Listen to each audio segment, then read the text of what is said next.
A U.S. Air Force fighter pilot encounters 4 UFOs over the Gulf of Mexico on January 26, 2023. And the public wouldn't know about it if Representative Matt Gaetz hadn't brought it to our attention during the last congressional hearing. My office received a protected disclosure from Eglin Air Force Base indicating that there was a UAP incident that required my attention. I sought a briefing regarding that episode and brought with me Congressman Burchett and Congresswoman Luna. And clearly, the leadership at Eglin Air Force Base didn't want this encounter brought to Gaetz's attention either. We were not afforded access to all of the flight crew.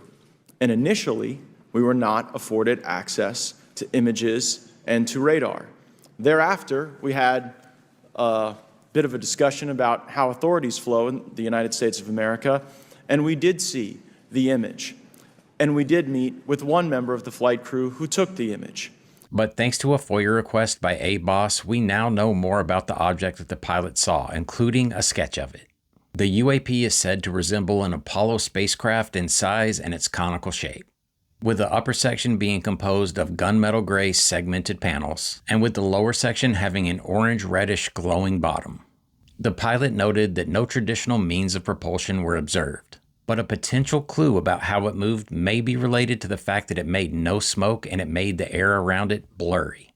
The description of the UAP that the pilot saw bears a striking resemblance to this UAP that was captured in 2019 on the 4th of July in the skies of Albuquerque, New Mexico. Not only does it physically fit the description that the pilot gave of the object he saw over the Gulf of Mexico, but it was also reported to have some kind of field around it that was fuzzy but close to the object. Another similarity is that both of these objects had images captured of them by manual means only, because both witnesses didn't have advanced data acquisition systems at their disposal. Because one was just a civilian, so all he had available was his smartphone, and the pilot, his advanced data collection system was disabled as he approached the mystery object. And although the pilot was able to see and later sketch the object, it wasn't alone. It was one of 4 objects that were observed to be in a diamond formation.